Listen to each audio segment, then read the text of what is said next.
So look, we all manage risk every day, right? We manage it in our personal lives. The common one, they say you wouldn't go out the door to get in your car because there's a risk you get in a car accident. You may go out the door without a coat because it's too hot, but it might rain that day. In a personal example, you may, at the very last minute, as you're running out the door, decide to wear a bow tie for the first time in 2 years in front of a large group of people and not really remember how to tie it exactly. So, but there's ways you can mitigate that risk, right? You put on a seatbelt, you drive more carefully, you grab an umbrella, you watch a couple of YouTube videos and spend 10 minutes in front of the mirror in the Marriott bathroom, right? There's ways we can all mitigate risk. So my intent today is really just to give you a couple of nuggets that you can take back, maybe to your teams as you're thinking about your process development and your program development, and things that maybe you haven't heard of. I haven't used this yet, so let's see. Okay, great. Traditional nanoparticle manufacturing processes involve complex material flows, significant capital equipment, maybe making new capital equipment, designing that, manufacturing that, acquiring it, and then thus multiple distinct steps to achieve your final product quality. Read, they have risk. And I know we're all, well, I would say most of us in here are challenged with very aggressive timelines these days to take these products from the bench and get them into the clinic and get human data and create that value inflection point for your companies, your organizations as soon as possible. In order to do that, you have to identify risk and manage that risk appropriately so that you can support those business objectives.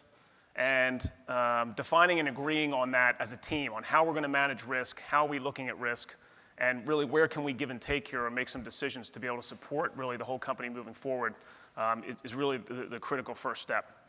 The other thing I'm going to focus on today is the idea of a clinically relevant or phase-appropriate strategy, which is very commonly used, but is also, again, critical to support your regulatory and compliance management at the right phase of development.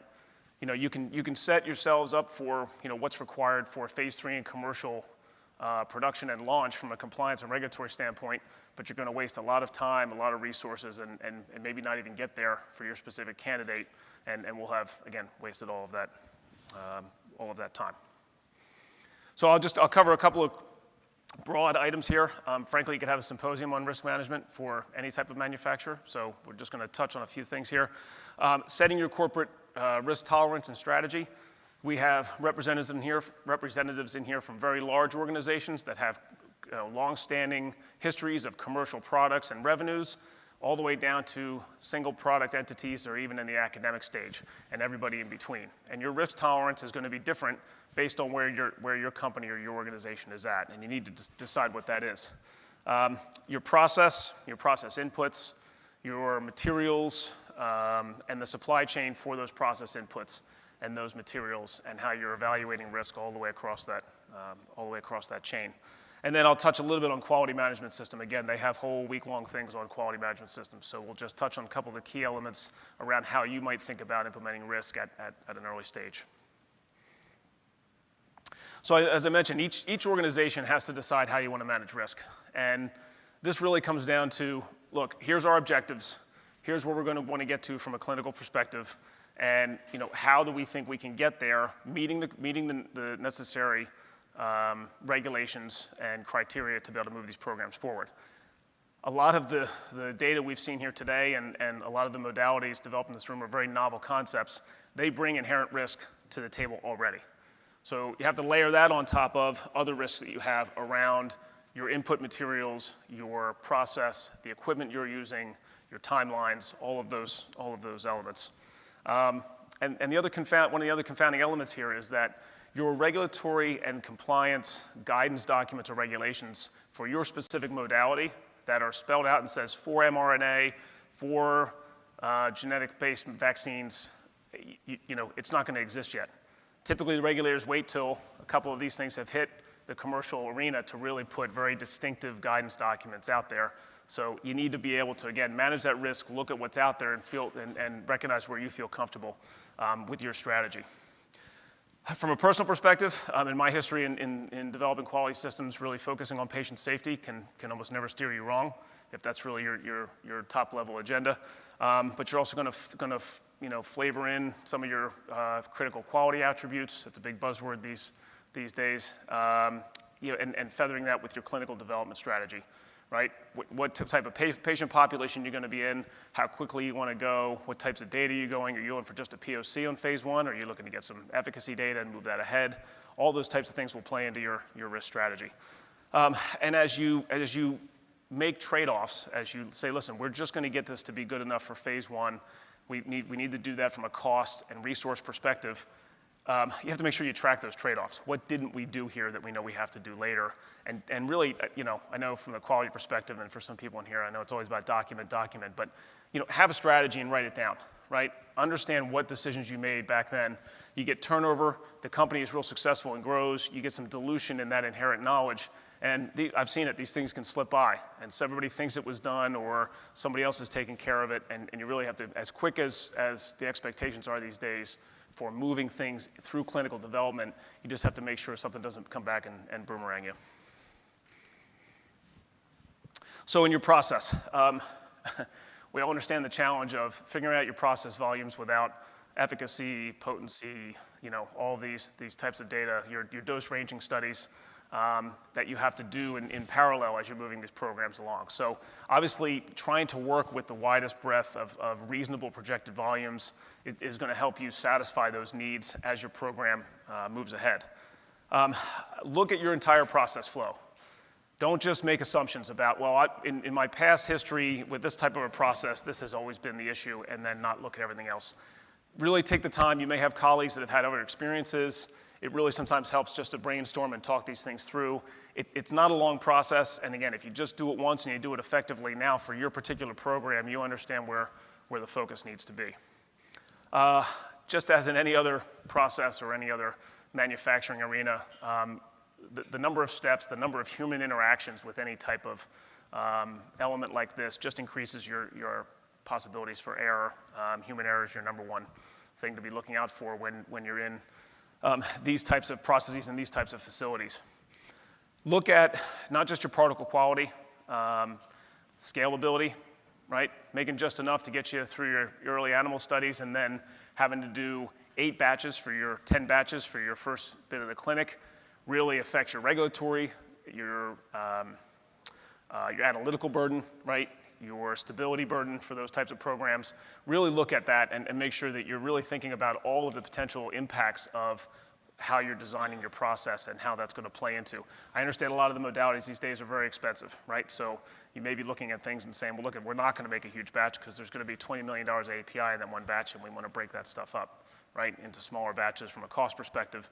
These are the types of risk decisions that you're going to make in a very specific way when you put the team together. And again, make sure that you're looking at stability early. When you're doing animal studies and you're making the material and you're dosing them right there, sometimes it can be an afterthought to be thinking about stability. For your clinical program, when is the material going to sit? How long is it going to be till you formulate? How long is it going to be till you vial? How long is it going to be till those vials get to the clinic? How long are they going to sit in the clinic? How often are we going to have to refresh the clinic? It's almost never too often to start to think about these types of things. On your materials and components side, take your entire list and do a gap analysis risk assessment, right? Lay them all out and say, okay, here's where these all fall from most novel to nuts and bolts at this end. I know it sounds a little silly to go all the way to that extreme, but if you do that, you've covered everything, right? And it may just be as simple as listing out a bill of materials so you understand what are all the potential elements that go into your process. And assign a criticality to those so you know where the team is going to spend their energy and really be looking at this list of items to make sure, okay, if we think these top 10 are really where things could go wrong, or we have the least amount of confidence in, that's where we can have the most impact. Generally, look at things like inert materials, things that are used generally or have experience in the biotech and pharma arena. Stainless steel, EPDM, I think we all know the types of materials that I'm talking about here, the silicone cure tubing, disposable bags, stuff that people have used before. Try to think about how you can implement those into your processes to save yourselves time and really piggyback on other people's work, frankly. And then, don't forget about your compatibility testing. Don't just assume that, well, I think this is going to be fine in this arena, or I think that this is going to this type of material will work out well. I know in some of the early days of when I was at Alnylam in the siRNA manufacturing, there was a titanium component inside of one of the manufacturing elements, and one of the solvents was eating some of the titanium, and nobody picked it up until we did heavy metals testing, right? And then why you would almost never expect to see that as your heavy metal come out, and we had to trace it all the way back. Just little things like that can sneak up on you. At the end of the day, it turned out to be fine. We were able to mitigate it, but again, just an example of you can get pretty far along, and if you don't think these things all the way through, they can come back and bite you. Just a minute here on BSE, TSE statements. So for folks that may not be familiar with this, this is basically the lack of prions in your process, right? Animal-derived products. So going back a couple of decades, mad cow disease, these types of things out in the that got out into the herds that were potentially used for, especially in the protein space. There was a big emphasis on making sure that these types of elements weren't getting into biological pharma processes. They're almost impossible to detect or remove once in. So the idea is you got to make sure they didn't get in the first place. And these BSE, TSE statements basically say either your stuff was not exposed to any animal-derived products, or if it is an animal-derived product, we have the full custody chain and line of sight to ensure that you actually don't have any of these elements in your actual materials. For those of you who are using CMOs, and that's probably a good portion of you, it will be a requirement that they want to know that you have this type of documentation for all of your components and all of your elements that are coming into their facility, so their facility is not contaminated. So if you're using a vendor that may not be GMP experienced or have a long history in that, start these conversations early. A lot of times you can get these documentation, but if it's a scramble at the last minute, it might be something that holds you up. On your supply chain, you're not going to have 3 certified vendors for every component in your system, every piece of equipment you have. So you have to look at, okay, these are catalog items. We're confident that a company like Sigma Aldrich, for example, is not going to go under or is going to have the stuff readily available. Let's work on the upstream where we have, hey, a small, very experienced, very knowledgeable group that might be synthesizing or formulating one of our components. Boy, that seems like a place where we might have a hiccup here. What can we do about either partnering with them, maybe putting a little cash in, more importantly, or maybe more to the point, stockpiling if possible some of these components to at least get you to a point in your clinical development where you have a minute to breathe and think about your next step. That goes back to stability and can you stockpile that particular element, right? So all these things start to intertwine a little bit. You really don't want to have success at the bench and then understand that when you get to your clinical trials that you're having a stock out of a certain piece of material, you'll get a very nasty call from somebody in a corner office about why this wasn't addressed earlier and why isn't my program moving ahead, or we have to announce a delay in the program. Obviously leveraging CMOs or folks with experience in the GMP arena is going to be your best bet. They can help guide you along some of these things. If you're having them source the components, they'll have the quality management system in place to already address some of these things. Sometimes, like I said, you have to go where the expertise is, and that's not always possible. I talked about managing your risk through inventory control.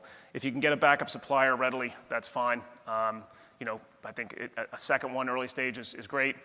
Later stages, you're going to want to make sure that you have even tertiary backup.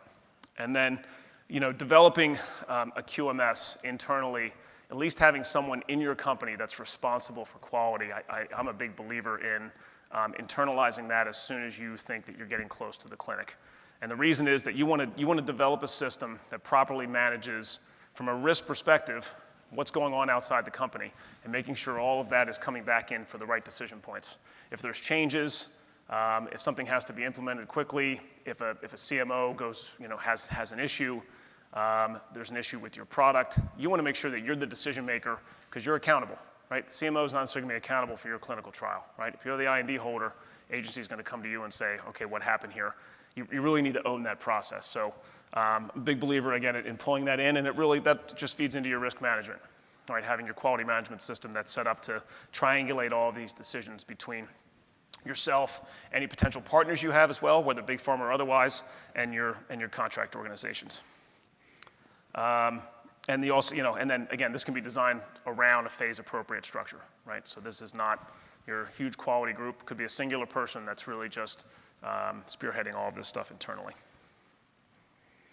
Okay, so from a precision perspective, we've done that. We have our own QA group.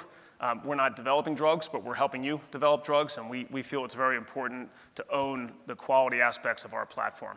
And in the NanoSystems scale-up unit, which we have here, and you'll, if you have a chance to take a look at it, or it'll be over at CRS this week, we've thought about some of these de-risking items, right? It's designed for GMP manufacturing, but what do we mean by that? We have single-use components, right? Those components are made of materials that are well-known in the pharmaceutical and biotech space. There's a fully disposable fluid path. So using fully disposable components eliminates the need to look at product carryover calculations, cleaning validation, a lot of those expensive, time-consuming items that really don't make sense, especially in early phase manufacturing. And as I think most of you are aware, has been a big push in the industry going to single-use disposables. And we're employing that in our system as well. We have all of the BSE TSE statements for everything that the product touches on our system, so that you don't have to worry about that. And our microfluidic mixer that's used in the GMP system has gone through a process that is fully validated all the way through to PQ. So that the actual microfluidic devices for that system are completely validated. And again, thinking about the most novel component of that system, it's the mixer. So we wanted to de-risk that as much as possible. Okay, so again, this is just a high-level look. As I mentioned, you could have almost an entire symposium on risk management. I don't know if anybody could stay awake for an entire symposium on risk management, so I appreciate everybody's attention today. Think about your phase-appropriate approach. Don't lose track of the items, the trade-off items that you decide to make. Look at your process and your supply chain early. It really doesn't take a lot of effort to just really put that in front of you and understand where things are coming from and how you're getting them and really what the inherent risks are around that. And then internalize quality when you can, even if it's a singular person that you can use to be the champion for the stuff that you're outsourcing from a quality perspective. I think it's a really valuable way to own and mitigate risk. So I'll be going into more detail around this. Obviously went quickly today, but we have an upcoming webinar in September. So for anyone that wants to hear a little bit more of a deeper dive on some of these elements, we'll be doing that on September 21st, and we'll be sending out some emails and tweets around that, I'm sure. And we have a poll, and how do I initiate the poll? Do I just push go? Oh. Okay. What are the areas of risk or the greatest concern in the clinical development of your nanomedicine programs? Process, materials, or your supply chain for those materials. So if you would log in and just let us know your thoughts on that, that would be great.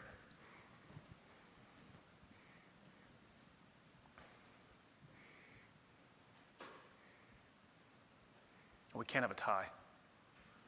There we go. That's better.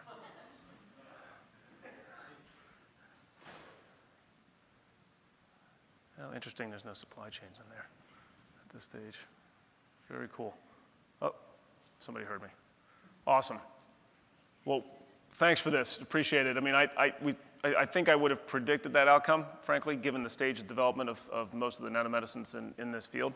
But it's interesting to get your feedback there. So thanks for your attention.